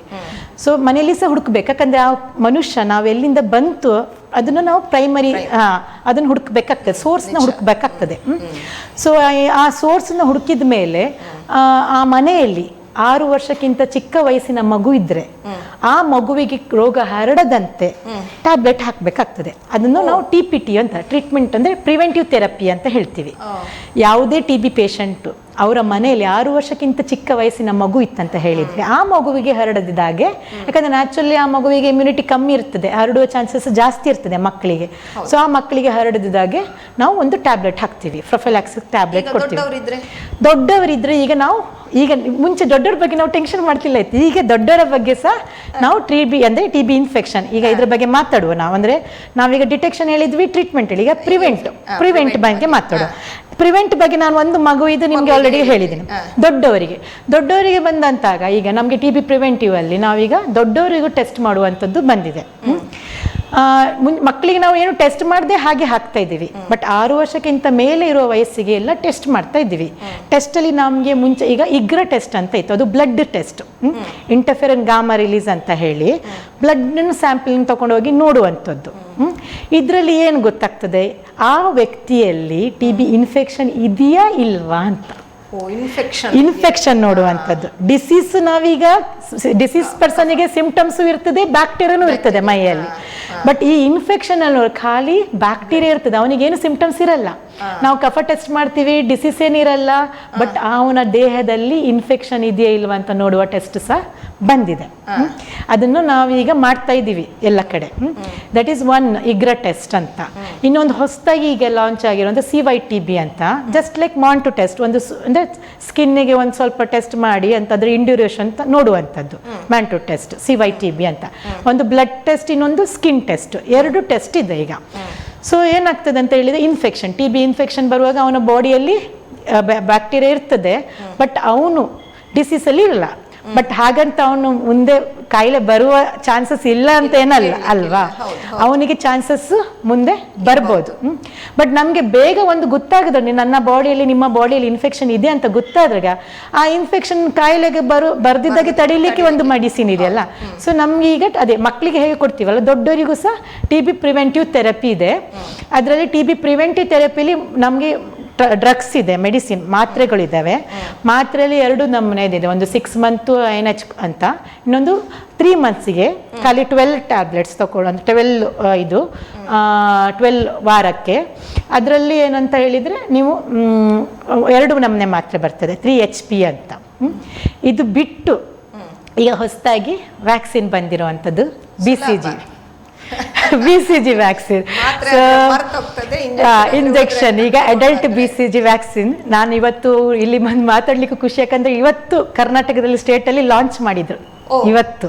ಇವತ್ತು ಸೊ ನಾವು ಚಿಕ್ಕ ಇರುವಾಗೆಲ್ಲ, ಪಾಪು ಇರುವಾಗ ಎಲ್ಲ BCG ತಕೊಂಡವರೆಲ್ಲರೂ ಅಲ್ವಾ. But BCG ತಕೊಂಡ್ಮೇಲೆ ಬಂದಿದೆಯಲ್ವಾ TB. ಆದ್ರೆ ಏನಂತ ಹೇಳಿದ್ರೆ, ವ್ಯಾಕ್ಸಿನ್ ಅಂತ ಏನ ಹೇಳಿದ್ರೆ, TB ಮಕ್ಕಳಿಗೆ ನಾವು ಕೊಟ್ಟರು ಸಹ TB ಬಂದಿದೆ ಅಂದರೆ ಆ ಸಿವಿಯರಿಟಿ ಇದೆಯಲ್ಲ, ರಿಸ್ಕ್ ಇದೆಯಲ್ಲ, ಕಮ್ಮಿ ಮಾಡ್ತದೆ. ಸಿವಿಯರಿಟಿ ಆಫ್ ಫಾರ್ಮಿಂಗ್ TB ಇದೆಯಲ್ಲ ಕಮ್ಮಿ ಇರ್ತದೆ. ಮಕ್ಕಳಿಗೆ ನಾವು ಕೊಟ್ಟಿದ್ದೀವಿ, ಮಕ್ಕಳಲ್ಲಿ TB ಮೆನಿಂಜೈಟಿ ಅಂತ ಸಿವಿಯರ್ ಫಾರ್ಮ್ ಬರುವಂಥದ್ದು ಕಮ್ಮಿ ಇರ್ತದೆ. ಹಾಗೆ ಈಗ ಅಡಲ್ಟು ನಾವೀಗ ತಕೊಂಡ್ರೆ ನಮಗೆ ಮುಂದೆ ಕಾಯಿಲೆ ಬಂದರೆ ಅದು ಸಿವಿಯರಿಟಿ ತುಂಬ ಇರಲ್ಲ, ಕಮ್ಮಿ ಇರ್ತದೆ. ಯಾಕಂದ್ರೆ ನಾವು ಆಲ್ರೆಡಿ ವ್ಯಾಕ್ಸಿನ್ ತಗೊಂಡಿದ್ವಿ, ಎಲ್ಲ ವ್ಯಾಕ್ಸಿನ್ ತಗೊಂಡಿದ್ವಿ, ಕೋವಿಡ್ ಸಹ ತಗೊಂಡ್ವಿ, ಕೋವಿಡ್ ಸಹ ಬಂದಿದೆಯಲ್ಲ ಎಲ್ಲರಿಗೂ ತಗೊಂಡಾದ್ಮೇಲೆ. ಅಂದರೆ ಆದರೆ ಅದು ಬೆನಿಫಿಟ್ ಏನು ಹೇಳಿದ್ರೆ, ಈ ವ್ಯಾಕ್ಸಿನ್ ಅಂತ ಹೇಳಿದ್ರೆ ನಮ್ಮ ಸಿವಿಯರ್ ಅಂದರೆ ದೇಹಕ್ಕೆ ತುಂಬ ಡ್ಯಾಮೇಜ್ ಮಾಡದೆ ಕಮ್ಮಿ ಪ್ರಮಾಣದಲ್ಲಿ ಇದು ಮಾಡುವಂಥದ್ದು ಆ ವ್ಯಾಕ್ಸಿನ್. ಹಾಗಾಗಿ ಈ ವ್ಯಾಕ್ಸಿನ್ ಇವತ್ತು ಲಾಂಚ್ ಆಗಿರೋದ್ರಿಂದ ಇನ್ನು ಅದರ ಬಗ್ಗೆ ಐ ಥಿಂಕ್ ಆಲ್ರೆಡಿ ನಮ್ಮಲ್ಲಿ ಸರ್ವೆ ಆಗಿದೆ. ಕರ್ನಾಟಕದಲ್ಲಿ ಸೆಲೆಕ್ಟ್ ಆಗಿರುವಂಥ ಒಂದೊಂದು ಸ್ಟೇಟು ಈ BCG ವ್ಯಾಕ್ಸಿನ್ಗೆ ಒಪ್ಕೊಂಡಿರುವಂಥದ್ದು. ಸೊ ನಮ್ಮ ಉಡುಪಿ ಡಿಸ್ಟಿಕ್ ಸಹ ಇದೆ. ಈ ಆಲ್ರೆಡಿ ಮ್ಯಾಪಿಂಗ್ ಎಲ್ಲ ಮಾಡಿದ್ದಾರೆ. ಆಶಾ ಕಾರ್ಯಕರ್ತರು ಮನೆಗೆ ಬಂದಿರ್ಬೋದು, ಮನೆಯಲ್ಲಿ 60 ವರ್ಷ ಮೇಲೆ ಇದ್ದವರು ಕೇಳ್ಕೊಂಡು ಬಂದಿರ್ಬೋದು. ಈ ಎಲ್ಲ ಕೇಳ್ಕೊಂಡು 60+ ಎಬೋ 18 ವರ್ಷಕ್ಕಿಂತ ಮೇಲೆ ಇರಬೇಕು ಈ ವ್ಯಾಕ್ಸಿನಿಗೆ. 60 ವರ್ಷ ಮೇಲೆ ಇರೋರು, ಡಯಾಬಿಟಿಸ್ ಇರುವವರು, ಅಥವಾ already kidney patient, kidney transplant ಇರುವಂಥದ್ದು. ಸೊ ಅಂಥ ಪೇಷಂಟ್ ಕೀ ಪಾಪ್ಯುಲೇಷನ್ ನಾವು ಹುಡುಕಿ ಅವರಿಗೆ ಈ ವ್ಯಾಕ್ಸಿನನ್ನು ತಗೊಳ್ಳುವಾಗೆ ಮನೆವರೆಗೆ ಮಾಡ್ತಾ ಇದ್ದೀವಿ. ಈಗ ಇನ್ನೂ ಮಾಡಬೇಕು ಅಂತ ಹೇಳುದು ಎಲ್ಲರಿಗೂ ಕಡ್ಡಾಯ ಅಂತಲ್ಲ. ಕಡ್ಡಾಯ ಅಂತ ಹೇಳಿ ನಾವು ಒಂದು ಕೀಪ್ ತಗೊಳ್ಬಹುದು, ಯಾರು ಬೇಕಾ 18+ ಯಾರು ಬೇಕಾದ್ರೆ ಬಂದು ತಗೊಳ್ಳಿ. ಕ್ಷಯ ರೋಗ ಅಂತ ಬಂದ ವ್ಯಕ್ತಿಗೂ ಸಹ ಈ ವ್ಯಾಕ್ಸಿನ್ ಅನ್ನು ಇಲ್ಲ ಇದರಲ್ಲಿ ಎಕ್ಸ್ಕ್ಲೂಷನ್ ಕ್ರೈಟೀರಿಯಾ ಇದೆ. ಕ್ಷಯ ರೋಗ ಆಗಿ ಅವನಿಗೆ 5 ವರ್ಷ ಆಗಿರ್ಬೇಕು, ಮಿನಿಮಮ್ 5 years ಆಗಿರ್ಬೇಕು, ಆದ್ರೂ ತಗೊಳ್ಬಹುದು. ಬಟ್ ಈಗ ಕರೆಂಟ್ಲಿ ಮೆಡಿಸಿನ್ ಅಲ್ಲಿ ಇರುವಾಗ ಅವನಿಗೆ ವ್ಯಾಕ್ಸಿನ್ ತಗೊಳ್ಳುವಂಥದ್ದು ಇಲ್ಲ. ಈ ವ್ಯಾಕ್ಸಿನ್ ಪ್ರಿವೆಂಟ್ ಮಾಡ್ಲಿಕ್ಕೆ ಮಾತ್ರ ನಾವು ಕೊಡ್ತಾ ಇರುವಂಥದ್ದು. ಅದೇ ಹೇಳಿದ್ನಲ್ಲ, 18 years ಎಬೋ 5 yearsಗಿಂತ ಆಗಿರ್ಬೋದು TB. ಇವನ್ HIV ಅಂತ ಇನ್ನೊಂದು ಕಾಯಿಲೆ ಕೇಳಿದೆ, HIV TBಗೂ ಸಹ ನಾವು ಈ ವ್ಯಾಕ್ಸಿನ್ ಕೊಡಲ್ಲ. ಆ ಎಕ್ಸ್ಕ್ಲೂಷನ್ ಕ್ರೈಟೀರಿಯಾವನ್ನು ತೆಗೆದು ಅವರಿಗೆ ಈ ವ್ಯಾಕ್ಸಿನ್ ಕೊಡುವಂಥದ್ದು. ಈಗ ಇದು ಅಡಲ್ಟ್ BCG ಬಂದಿರೋದ್ರಿಂದ ಹೇಗೆ ಗೌರ್ಮೆಂಟಲ್ಲಿ ನಾವು ಇಟ್ ಈಸ್ ಗೌರ್ಮೆಂಟಲ್ಲೇ ಇರ್ತದೆ, ಅದಷ್ಟು ಬೇಗ ಪ್ರೈವೇಟಲ್ಲಿ ಹೋಗೋದಿಲ್ಲ, ಲಾಂಚ್ ಮಾಡಿರೋದು ಅಷ್ಟೇ ಅಲ್ಲ ಅವರು. ಸೊ ಗೌರ್ಮೆಂಟ್ ಅಂಡರಲ್ಲಿ ಇರ್ತದೆ.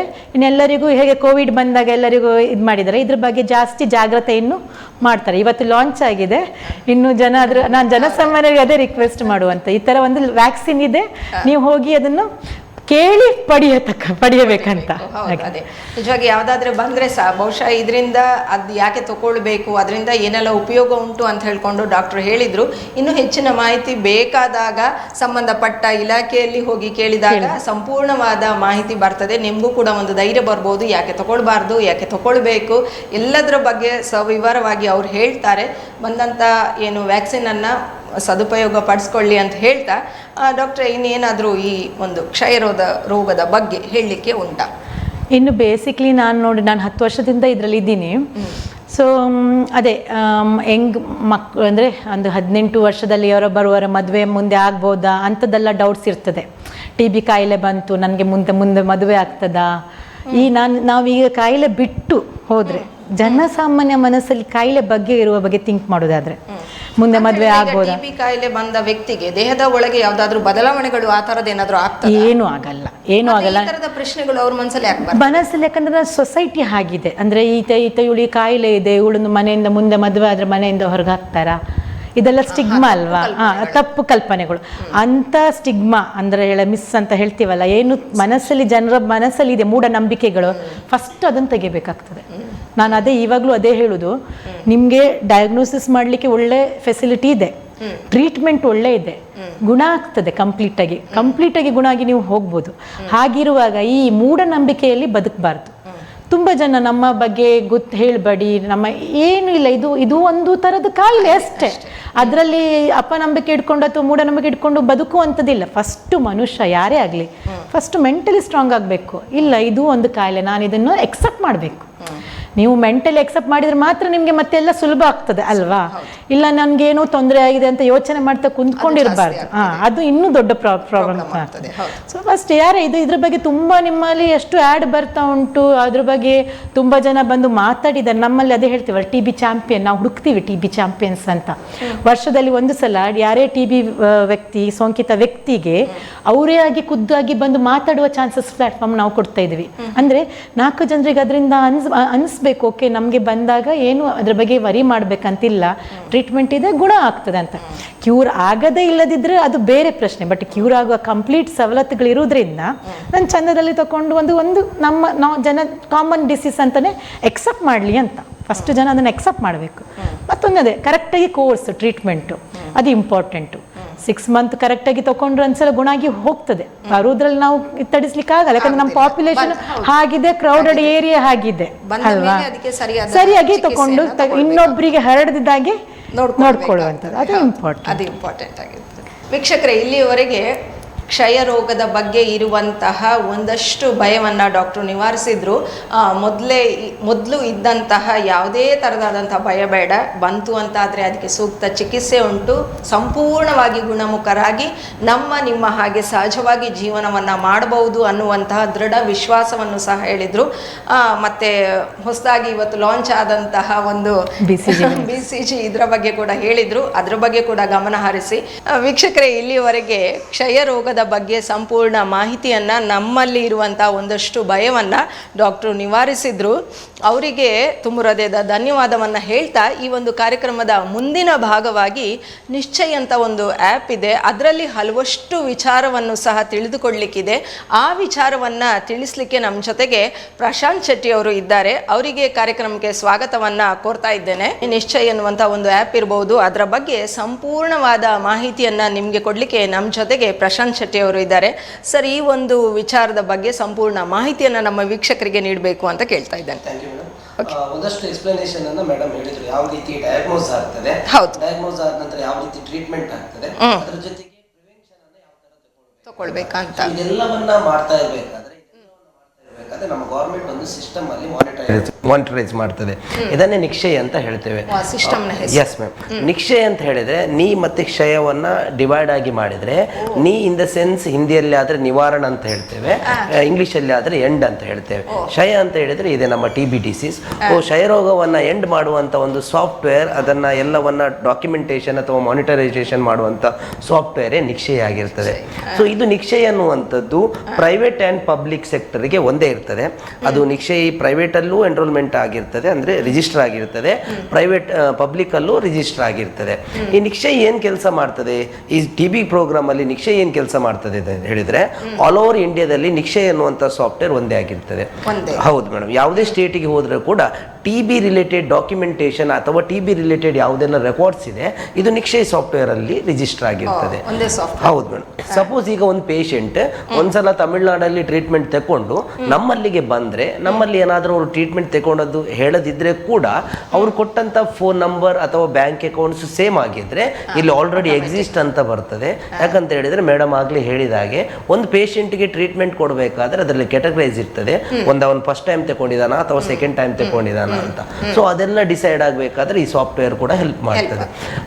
ಹೆಚ್ಚಿನದಾಗಿ ಈ ಸಾಫ್ಟ್ವೇರ್ ಯಾವುದಕ್ಕೆ ಯೂಸ್ ಆಗ್ತದೆ ಅಂತ ಹೇಳಿದ್ರೆ, ಒಂದು ಪೇಷಂಟ್ ಬಂದ ಕೂಡಲೇ ಅವನನ್ನ ರಿಜಿಸ್ಟರ್ ಮಾಡಬೇಕು. ಪೇಷಂಟ್ ಅಂದ ಕೂಡಲೇ ಎರಡು ತರ ಇರ್ತಾರೆ. ಒಂದು TB ಕೇಸ್ ಬಂದವರು, ಇನ್ನೊಂದು TB ಕೇಸ್ ಉಂಟಾ ಇಲ್ವೋ ಅಂತ ನೋಡ್ಲಿಕ್ಕೆ ಬಂದವರು. ಅಂದ್ರೆ ಕಫ ಟೆಸ್ಟಿಗೆ ಕಳಿಸುವ ಮುಂಚೆ ಅವರು TB ಅಂತ ಡಿಸೈಡ್ ಆಗಿರಲ್ಲ. ಕಫ ಟೆಸ್ಟಿಗೆ ಕಳಿಸಿದ ನಂತರ ಲ್ಯಾಬ್ ಅಲ್ಲಿ ಟೆಸ್ಟ್ ಮಾಡಿದ ನಂತರ ಅವರು, ಅಥವಾ ಬೇರೆ ಯಾವುದಾದ್ರೂ ಕ್ಲಿನಿಕಲ್ ಡಯಾಗ್ನೋಸ್ ಆದ ನಂತರ ಅವರು TB ಅಂತ ಡಿಸೈಡ್ ಆಗಿರ್ತದೆ. ಸೊ ಬಂದ ಕೂಡಲೇ ಪೇಷಂಟ್ ಇದ್ದೊಂದು ಬೇಸಿಕ್ ಡೀಟೇಲ್ಸ್ ಅನ್ನ ಎಂಟ್ರಿ ಮಾಡ್ತಾರೆ. ಈ ಬೇಸಿಕ್ ಡೀಟೇಲ್ಸ್ ಅಲ್ಲಿ ಪೇಷಂಟ್ ಹೆಚ್ಚಾಗಿ ಏನು ಇನ್ಫಾರ್ಮೇಶನ್ ಅನ್ನು ಕೊಡ್ತಾರೆ ಅಂತ ಹೇಳಿದ್ರೆ, ಪೇಷಂಟ್ ಇದ್ದು ಮೊಬೈಲ್ ನಂಬರ್ ಮತ್ತೆ ಅವ್ರ ಹೆಸರು ಮತ್ತೆ ಅವ್ರದ್ದು ಅಡ್ರೆಸ್ ಮತ್ತೆ ಆಧಾರ್ ಕಾರ್ಡ್ ಮ್ಯಾಂಡೇಟರಿ ಆಗಿರ್ತದೆ. ಈ ಟೈಮಲ್ಲಿ ನಮ್ಗೊಂದು ಆಪ್ಷನ್ ಇರ್ತದೆ, ಆಬಾ ಕ್ರಿಯೇಟ್ ಮಾಡುವಂತ ಆಪ್ಷನ್ ಇರ್ತದೆ. ಆಬಾ ಅಂತ ಹೇಳಿದ್ರೆ ಆಯುಷ್ಮಾನ್ ಕಾರ್ಡ್ ಇದೆಯಲ್ಲ ಮ್ಯಾಮ್, ಅದನ್ನ ಪೇಷಂಟ್ಗೆ ಮಾಡುವಂತ ಆಪ್ಷನ್ ಇರ್ತದೆ. ಇದರಲ್ಲಿ ಒಂದು OTP ಹೋಗ್ತದೆ. OTP ಬೇಸ್ಡ್ ಅಲ್ಲಿ ಆಬಾ ಕಾರ್ಡ್ ಕ್ರಿಯೇಟ್ ಆಗಿರ್ತದೆ. ಇದರ ಜೊತೆಗೆ ಇನ್ನೊಂದು ಕನ್ಸೆಂಟ್ ಅಂತ ಇರ್ತದೆ ಮೇಡಮ್.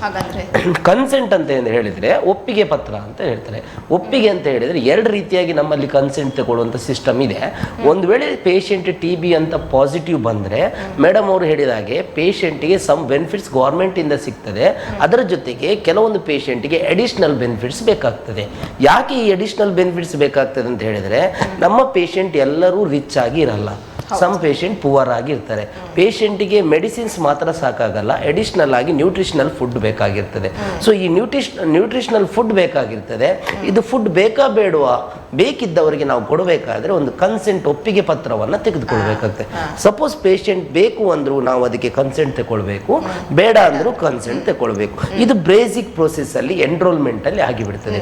ಇದು ಒಂದ್ಸಲ ಸ್ಪೂಟಮ್ ಅಥವಾ ಏನ್ ಸ್ಯಾಂಪಲ್ ಅನ್ನ ಕೊಡ್ತಾರೆ ನೋಡಿ, ಅದು ಕೊಟ್ಟು ಕೂಡಲೇ ರಿಜಿಸ್ಟರ್ ಆದ ಕೂಡಲೇ ನೆಕ್ಸ್ಟ್ ಲ್ಯಾಬ್ ಅಲ್ಲಿ ಟೆಸ್ಟ್ ಮಾಡ್ತಾರೆ.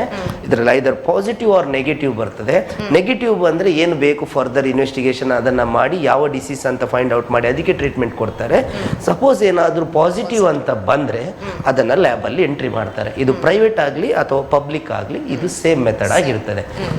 ನೆಕ್ಸ್ಟ್ ಬಂದಾಗ ಮೇಡಮ್ ಆವಾಗಲೇ ಹೇಳಿದಾಗೆ ಪೇಷಂಟ್ಗೆ ಮೆಡಿಸಿನ್ಸ್ ಅನ್ನ ಕೊಡುವಂಥದ್ದು ವೈಟ್ ಬೇಸಿಸ್ ಮೇಲೆ.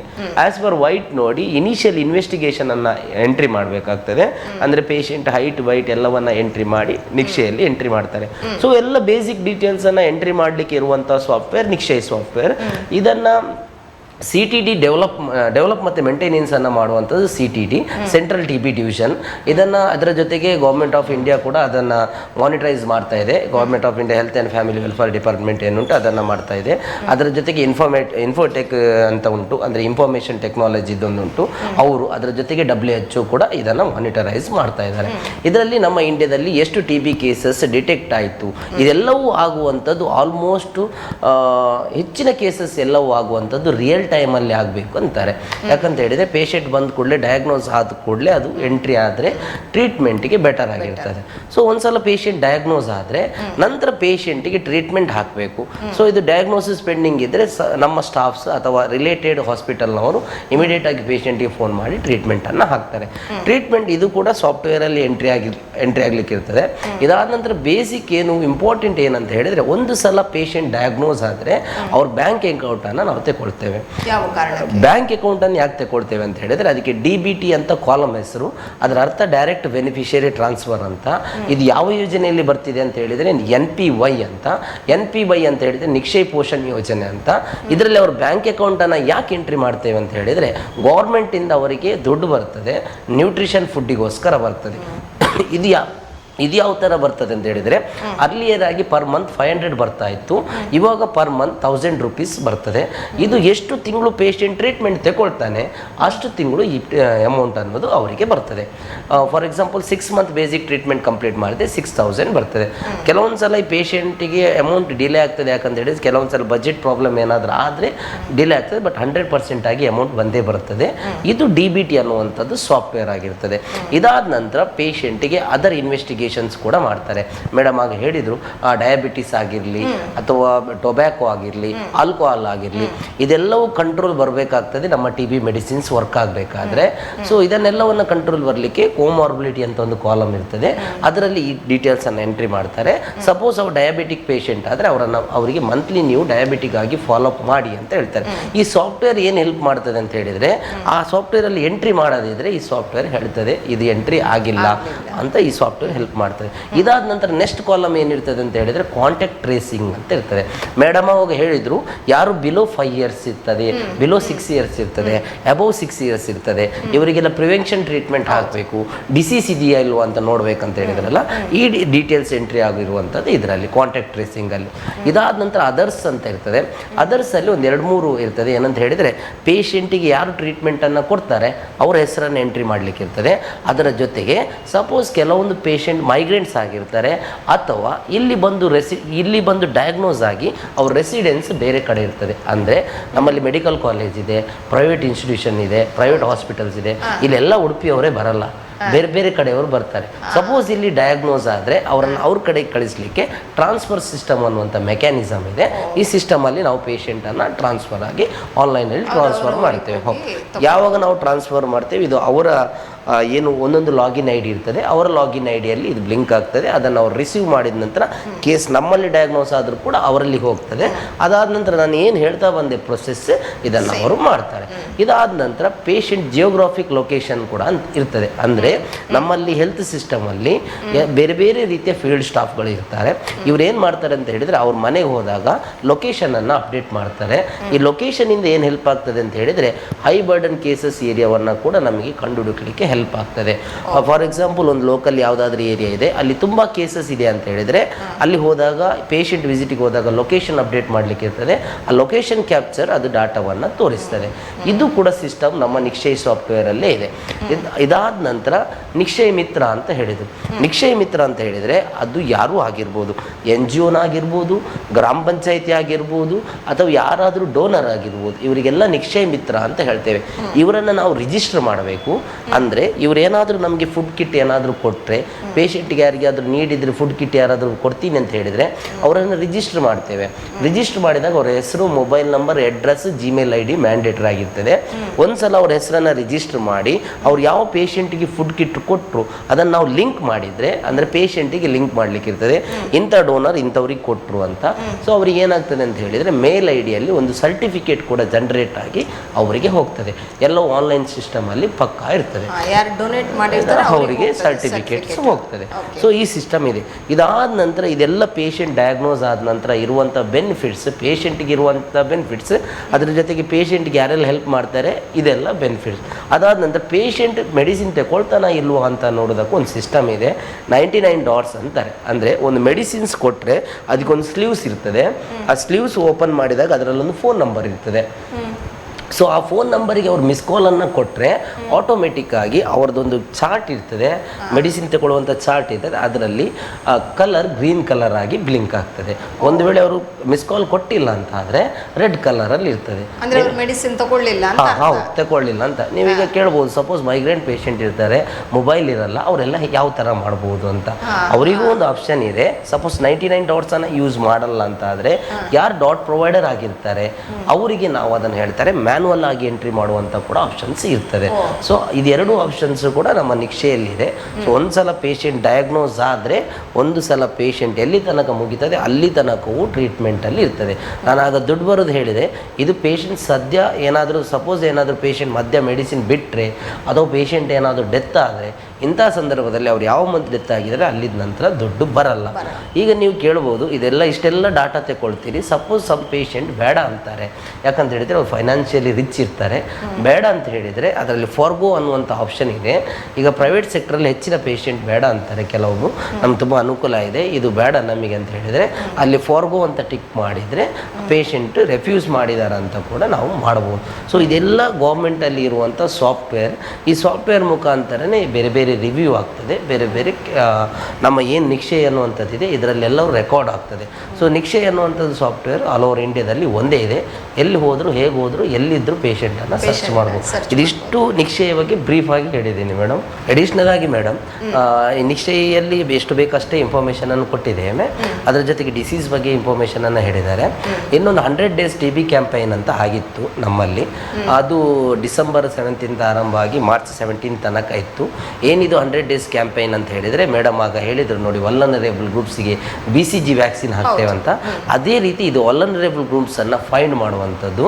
ಯಾರೆಲ್ಲ ವಲ್ನರೇಬಲ್ ಗ್ರೂಪ್ಸ್ ಇರ್ತದೆ ಅವರಲ್ಲಿ ಸಿಂಪ್ಟಮ್ಯಾಟಿಕ್ ಅಂತ ಹೇಳಿದರೆ ಅವರಿಗೆ ಮೇಡಮ್ ಆಗಿ ಹೇಳಿದ್ರು ನೋಡಿ, ಒಂದು TB ಸಿಂಪ್ಟಮ್ಯಾಟಿಕ್ ಅಂತ ಹೇಳಿದರೆ 2 ವಾರಕ್ಕಿಂತ ಹೆಚ್ಚಿಗೆ ಕೆಮ್ಮು, ತೂಕ ಕಡಿಮೆ ಆಗೋದು, ಕಫದಲ್ಲಿ ರಕ್ತ ಬರೋದು, ಸಂಜೆ ಹೊತ್ತು ಜ್ವರ ಬರೋದು ಅಂತ ಹೇಳಿದ್ರೆ ನೋಡಿ, ಈ ಸಿಂಪ್ಟಮ್ಸ್ ಇಲ್ಲದಿದ್ದರೂ ಕೂಡ ಯಾರೆಲ್ಲ ಹೈ ರಿಸ್ಕಲ್ಲಿ ಬರ್ತಾರೆ, ಹೈ ರಿಸ್ಕ್ ಆಗ ಮೆನ್ಷನ್ ಮಾಡಿದ್ರು ನೋಡಿ, ಹೈ ರಿಸ್ಕಲ್ಲಿ ಬರುವಂಥವರನ್ನು ಈ 100 days TB ಕ್ಯಾಂಪೇನಲ್ಲಿ ಎಕ್ಸ್ರೇ ಮಾಡುವಂಥ ಒಂದು ಪ್ರೋಗ್ರಾಮ್ ಇದು. ಫ್ರೀಯಾಗಿ ಎಕ್ಸ್ರೇ ಮಾಡಿಸ್ತಾ ಇದ್ರು. ಎಕ್ಸ್ರೇ ಮಾಡಿ ಎಕ್ಸ್ರೇಯಲ್ಲಿ ಏನಾದರೂ ಶ್ಯಾಡೋ ಕಂಡು ಬಂದರೆ ಅವರಿಗೆ ಸಿಬಿನೆಟ್ ಟೆಸ್ಟನ್ನು ಮಾಡಿಸ್ತಾ ಇದ್ರು. ಸಿಬಿನೆಟ್ಟೇನಲ್ಲಿ ನೆಗೆಟಿವ್ ಏನಾದರೂ ಬಂದರೆ, ಸಿಂಪ್ಟಮ್ಸ್ ಇಲ್ಲದಿದ್ದರೆ ಪೇಷಂಟಿಗೆ CYTB ಟೆಸ್ಟನ್ನು ಮಾಡಿಸ್ತಾ ಇದ್ರು. ಅಂದರೆ ಏನಾದರೂ ಇನ್ಫೆಕ್ಷನ್ ಇದೆಯಾ ಇಲ್ವಾ ಅಂತ. ಸಪೋಸ್ ಎಕ್ಸ್ರೇ ಪಾಸಿಟಿವ್ ಬಂದು ಸಿಬಿನೆಟ್ ನೆಗೆಟಿವ್ ಬಂದರೆ ಪೇಷಂಟಿಗೆ ಸಿಂಪ್ಟಮ್ಸ್ ಇದ್ದರೆ ಪೇಷಂಟನ್ನು ಫಿಸಿಷಿಯನ್ಗೆ ರೆಫರ್ ಮಾಡಿ ಅವರಿಗೆ ಟ್ರೀಟ್ಮೆಂಟ್ ಬೇಕಾ ಬೇಡವಾ ಅಂತ ಡಿಸೈಡ್ ಮಾಡ್ತಾ ಇದ್ರು. ಸಪೋಸ್ ಎಕ್ಸ್ರೇ ಪಾಸಿಟಿವ್ ಬಂದು ಸಿಬಿನೆಟ್ ಕೂಡ ಪಾಸಿಟಿವ್ ಬಂದರೆ TB ಟ್ರೀಟ್ಮೆಂಟನ್ನು ಸ್ಟಾರ್ಟ್ ಮಾಡ್ತಾ ಇದ್ರು. ಇದರ ಉಪಯೋಗ ಏನಂತ ಹೇಳಿದರೆ ಅರ್ಲಿ ಡಿಟೆಕ್ಷನ್ ಆಗ್ತದೆ. ಸೊ ಈ ಕ್ಯಾಂಪೈನಲ್ಲಿ ಇದನ್ನು 100 days ಕ್ಯಾಂಪೈನಲ್ಲಿ ಇದನ್ನು ಯೂಸ್ ಮಾಡಿದ್ರು. ಇದರ ಜೊತೆಗೆ ಮಾರ್ಚ್ 24ಗೆ TB ಡೇ ಅಂತ ನಾವು ಆಚರಣೆ ಮಾಡ್ತೇವೆ. ಈ ಸಲ ಕಳೆದ ವರ್ಷವೂ ಇತ್ತು. ಈ ಸಲ ಏನು ಮಾಡಿದ್ದಾರೆ ಅಂತ ಹೇಳಿದರೆ ಆ ದಿನ ಒಂದು ವಿಶೇಷ ಪ್ರೋಗ್ರಾಮ್ ಇತ್ತು. ಏನಂತ ಹೇಳಿದೆ, TB ಮುಕ್ತ ಗ್ರಾಮ ಪಂಚಾಯಿತಿ ಅಂತ. ನೀವು ಕೇಳಿರ್ಬೋದು. NDTB ಅನ್ನುವಂಥದ್ದು 2025ಗೆ ಕಾನ್ಸೆಪ್ಟ್ ಇತ್ತು ನಮ್ಮ ಸೆಂಟ್ರಲ್ ಗೌರ್ಮೆಂಟ್ ಇದ್ದು. ಈಗ 2030 ತನಕ ಅದನ್ನು ದುಡಿದ್ದಾರೆ. ಬಟ್ ಈ 2025 NTBಯಲ್ಲಿ ಒಂದು ಪ್ರೋಗ್ರಾಮ್ ಏನಂತ ಹೇಳಿದರೆ ಕ್ಷಯಮುಕ್ತ ಗ್ರಾಮ ಪಂಚಾಯಿತಿ ಅಂತ ಇತ್ತು. ಇದರ ಅರ್ಥ ಏನಂತ ಹೇಳಿದರೆ TB ಕೇಸನ್ನು ನಾವು ಗ್ರಾಮದ ಲೆವೆಲಿಂದ ರಿಮೂವ್ ಮಾಡ್ತಾ ಬರಬೇಕು, ನಂತರ ತಾಲೂಕು, ನಂತರ ಡಿಸ್ಟಿಕ್ ಹಾಗೆ ಮಾಡ್ತಾ ಬರಬೇಕಂತ ಗ್ರಾಮ ಪಂಚಾಯತಿಯಿಂದ ಈ ಆ್ಯಕ್ಟಿವಿಟಿಯನ್ನು ಕೈಗೊಂಡಿದ್ದಾರೆ. ಈ ಆ್ಯಕ್ಟಿವಿಟಿಯಲ್ಲಿ TB ಫ್ರೀ ಪಂಚಾಯತಿ ಅಂತ ಅವಾರ್ಡ್ ಕೊಡ್ತಾರೆ. ಇದನ್ನು ಯಾವ ಥರ ಅವಾರ್ಡ್ ಕೊಡ್ತಾರೆ ಅಂತ ಹೇಳಿದರೆ, ಫಸ್ಟಿಗೆ ಬ್ರಾನ್ಸ್ ಮೆಡಲ್ ಕೊಡ್ತಾರೆ, ಅದಾದ ನಂತರ ಸಿಲ್ವರ್ ಮೆಡಲ್ ಕೊಡ್ತಾರೆ, ಅದಾದ ನಂತರ ಗೋಲ್ಡ್ ಮೆಡಲ್ ಕೊಡ್ತಾರೆ. ಇದನ್ನು ಒಂದೇ ಸಲ ಮೆಡಲ್ ಕೊಡಲ್ಲ. ನೀವೀಗ ಕೇಳಿರ್ಬೋದು TB ಫ್ರೀ ಪಂಚಾಯತಿ ಅಂತ ಹೇಳಿದರೆ TB ಇಲ್ಲದ ಪಂಚಾಯತಿ ಅಂತ. ಹಾಗೆಲ್ಲ ಒಂದು 6 ಕ್ರೈಟೀರಿಯಾ ಕೊಡ್ತಾರೆ. ಅಂದರೆ ಸ್ಟೆಪ್ ಬೈ ಸ್ಟೆಪ್ ಮಾಡಬೇಕು ಅನ್ನೋ ಉದ್ದೇಶಕ್ಕೆ ಆ ಕ್ರೈಟೀರಿಯಾವನ್ನು ಫಿಲ್ಅಪ್ ಮಾಡಿದರೆ ಪೇಷಂಟಿಗೆ ಅಥವಾ ಪೇಷಂಟ್ ಏನು ಡಾಟಾ ಉಂಟು ಅದು ಫುಲ್ಫಿಲ್ ಆದರೆ ಆ ಪಂಚಾಯತಿಗೆ ಅವರಿಗೆ ಅವಾರ್ಡ್ ಕೊಡ್ತಾರೆ. ಇದರಲ್ಲಿ ಫಸ್ಟ್ ಟೈಮ್ ಕಂಚು ಮೆಡಲ್ ಕೊಟ್ಟರೆ ನೆಕ್ಸ್ಟ್ ಇಯರ್ ಅವರು ಅದನ್ನು ಮೇಂಟೈನ್ ಮಾಡಿದರೆ ಬೆಳ್ಳಿ ಪದಕ ಕೊಡ್ತಾರೆ.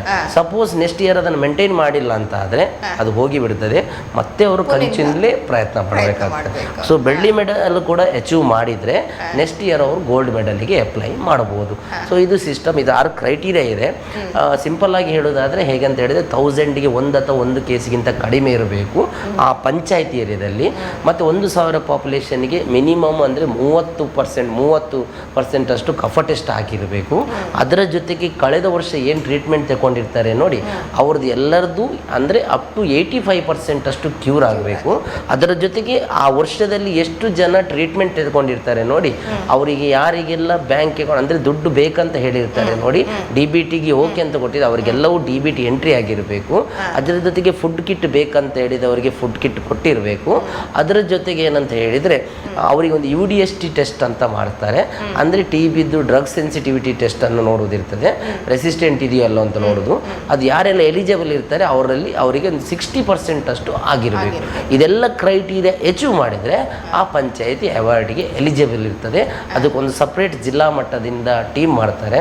ನಮ್ಮ DHO ಹಾಗೂ ನಮ್ಮ DTO ಸರ್ ಒಂದು ಟೀಮ್ ಮಾಡ್ತಾರೆ. ನಮ್ಮ DTO sir doctor Chidananda Sanju SV ಅಂತ, ಈಗ ನಮ್ಮದು ಪ್ರಸ್ತುತ DTO ಅವರು ಇರೋದು.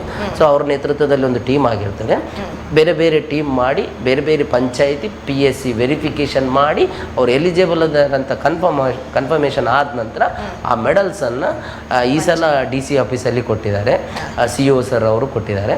ಇಲ್ಲದಿದ್ದರೆ ಅದರಲ್ಲಿ ಲಾಸ್ಟ್ ಟೈಮ್ ಕೋಟಾ ಸರ್ ಇದ್ದರು, ನಮ್ಮದು ಸಚಿವರಿದ್ದರು, ಅವರ ಮುಖಾಂತರ ಕೊಡಿಸಿದ್ದಾರೆ.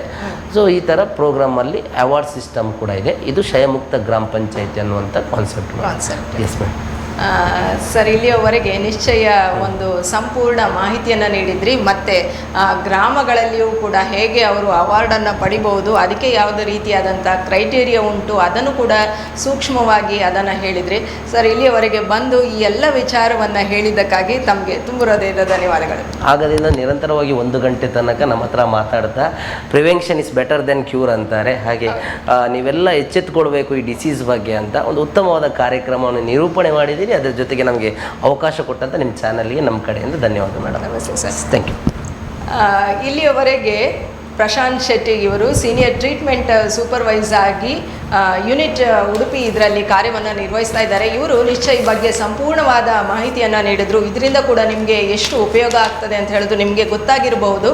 ಈ ಒಂದು ಸಂಚಿಕೆಯಲ್ಲಿ ಕ್ಷಯರೋಗ ಮತ್ತು ಈ ನಿಶ್ಚಯ ಆ್ಯಪಿನ ಬಗ್ಗೆ ಸಂಪೂರ್ಣ ಮಾಹಿತಿಯನ್ನು ನೀಡಿದ್ದಕ್ಕಾಗಿ ಡಾಕ್ಟ್ರಿಗೂ ಮತ್ತು ಪ್ರಶಾಂತ್ ಶೆಟ್ಟಿ ಅವರಿಗೂ ಮತ್ತೊಮ್ಮೆ ಧನ್ಯವಾದವನ್ನು ಹೇಳ್ತಾ, ಈ ಸರಣಿಯಲ್ಲಿ ಈ ಒಂದು ಕಾಯಿಲೆ ಬಗ್ಗೆ ವಿಚಾರವನ್ನು ತಿಳಿದುಕೊಂಡ್ವಿ. ಮುಂದಿನ ಸಂಚಿಕೆಯಲ್ಲಿ ಮತ್ತೊಬ್ಬ ವೈದ್ಯರ ಜೊತೆಗೆ ಇನ್ನೊಂದು ವಿಚಾರದ ಜೊತೆಗೆ ನಾನು ನಿಮ್ಮನ್ನು ಭೇಟಿಯಾಗ್ತೇನೆ.